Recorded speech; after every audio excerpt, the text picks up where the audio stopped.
جس میں انشاءاللہ ابھی صاحب سجادہ ہم سب کے لیے دعا فرمائیں گے۔ اور آپ دیکھ رہے ہیں پہلی محفل سے لے کر اب تک مستقل ہم بہترین بیانات سنتے چلے آ رہے ہیں۔ کل رات کی محفل میں، کل دن کی محفل میں اور آج اس محفل میں ہم نے ایک سے ایک بیانات سماعت کیے۔ اب ہمیں اس پہ عمل کرنے کی ضرورت ہے۔ حضرات گرامی، آپ کی خانقاہ کا نعرہ ہے کہ آدھی روٹی کھائیے، بچوں کو پڑھائیے، اور ہم اس نعرے کو لگاتے بھی ہیں کہ آدھی روٹی کھائیں گے، بچوں کو پڑھائیں گے۔ سب سے پہلے فرض علوم سکھائیے۔ ہمیں اپنے بچوں کو ضروری علم دین سکھانا ہے، اس کے بعد اپنے بچوں کو بہترین سے بہترین تعلیم دینی ہے اپنی حیثیت کے مطابق۔ ابھی ڈاکٹر فضل اللہ چشتی صاحب بھی بتا رہے تھے کہ آگے آنے والا وقت کتنا سخت ہے، لیکن ہمیں بتا دیا گیا ہے کہ کس طریقے سے ہمیں آگے آنے وقت کے لیے تیاری کرنی ہے۔ اللہ کے رسول صلی اللہ تعالیٰ علیہ وسلم کی احادیث میں ہمیں پہلے ہی سے ساری باتیں بتا دی گئی ہیں۔ حضرات گرامی، ہمارے والے وقت سے تو نہیں بچ سکتے، لیکن آنے والے وقت کی تیاری کی جا سکتی ہے، اور ہمارا جو سب سے بڑی دولت ہے وہ ہمارا ایمان ہے، اور انسان اپنی دولت کی حفاظت کی کوشش کیا کرتا ہے، اور کامیاب وہی ہے جو اس دنیا سے ایمان کے ساتھ رخصت ہو جائے۔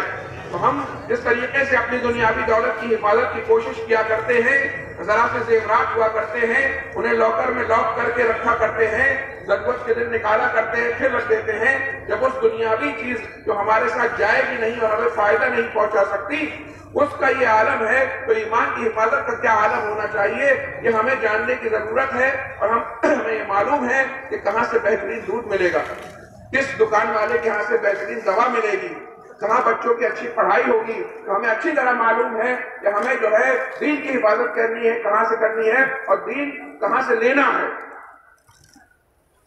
اور آپ کی خانقاہ میں ہمارے مشائخ ہمیں بتا چکے ہیں کہ حفظ ناموس رسالت کا جو ذمہ دار ہے، یا الہی مسلک احمد رضا خان زندہ باد۔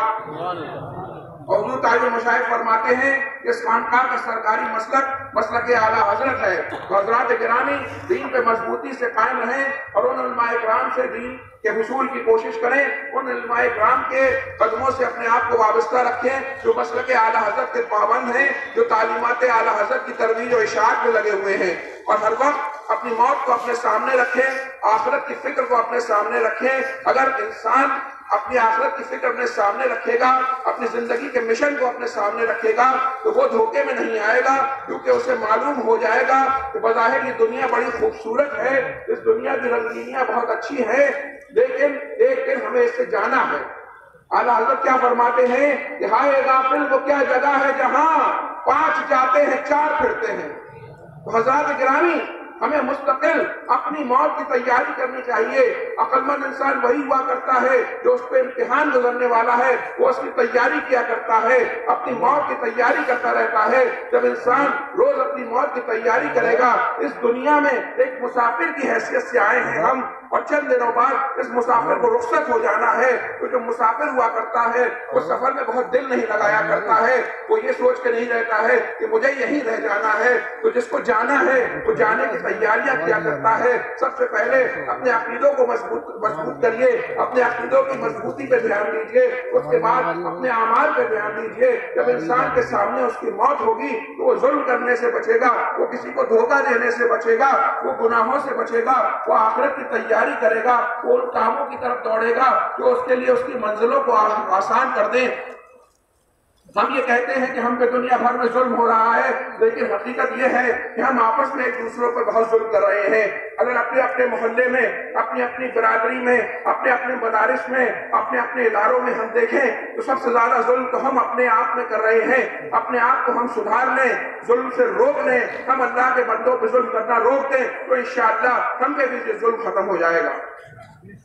حضرات گرامی، ہر قوم کو، ہر برادری کو اپنی ترقی کرنے کا حق ہے، اور ایسا ہوتا ہے کہ ہر برادری میں کچھ لوگ ایک دوسرے سے ناراض بھی ہوا کرتے ہیں، کچھ لوگ ایک دوسرے پہ ظلم بھی کیا کرتے ہیں، کبھی کبھی میاں بیوی پہ ظلم کر دیتے ہیں، بھائی بھائی کا حصہ پہ ظلم کر دیا کرتے ہیں، الگ الگ طریقے کی پریشانیاں ہوتی ہیں۔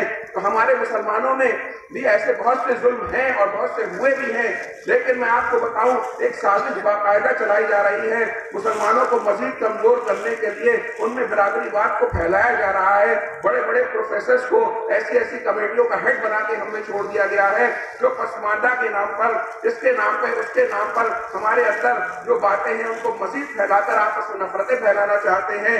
ہمارے یہاں ترقی کا معیار، تقوی کا معیار جو ہے کسی کی برادری نہیں ہے، کوئی شیخ صاحب ہونے سے، کوئی خاص صاحب سے ہونے سے اللہ کے نزدیک زیادہ مقبول نہیں ہو جایا کرتا ہے، بلکہ اسلام میں اسلام میں جو ہے بڑائی کا معیار تقوی ہے۔ حضرات گرامی، ہر برادری کو حق ہے کہ وہ اپنے ترقی کی کوشش کرے، لیکن کوئی ہمیں برادری کے نام پہ بانٹ نہ سکے۔ ہم کسی برادری کے انسان بعد میں ہیں، رسول پاک کے غلام پہلے ہیں، اللہ کے بندے پہلے ہیں۔ ہمیں جو ہے آپس میں مل جل کے رہنے کی ضرورت ہے، اور اسلامی تعلیمات کو مضبوطی سے پکڑ کے رکھیے، کسی پہ ظلم کرنے سے بچیے، اپنے بچوں کو اپنی حیثیت کے مطابق بہترین سے بہترین تعلیم دلائیے، تاکہ ہمارے بچے مستقبل میں ہماری قوم کے لیے ایک سرمایہ ثابت ہو سکے۔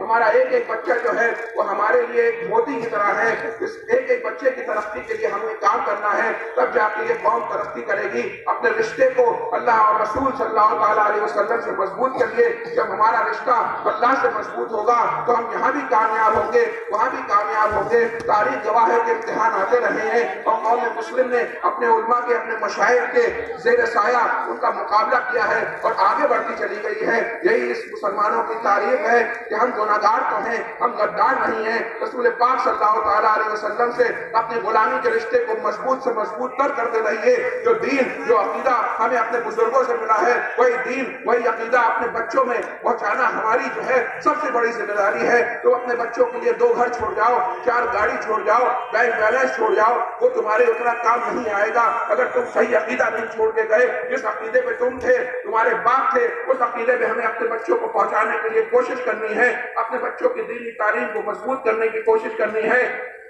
میں آپ سب کو ایک بار پھر سے مبارکباد دیتا ہوں کہ آپ عرس قاسمی میں حاضر ہوئے۔ اللہ تعالیٰ آپ کے سفر کو آسان فرمائے۔ جس بھائی نے جس طریقے کی کوشش اس عرس کو کامیاب بنانے میں کی ہے، ہم سب کا شکریہ ادا کرتے ہیں۔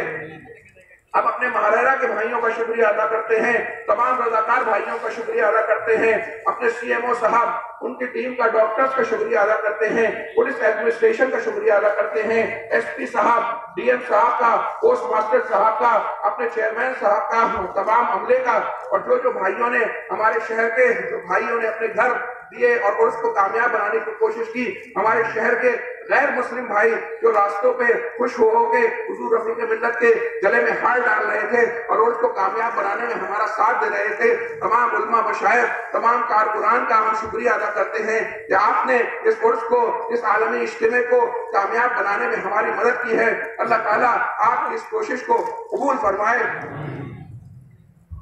کہنے میں کچھ غلطی ہو اللہ معاف فرمائے۔ استغفر اللہ ربی من کل ذنب و اتوب الیہ۔ السلام علیکم ورحمۃ اللہ وبرکاتہ۔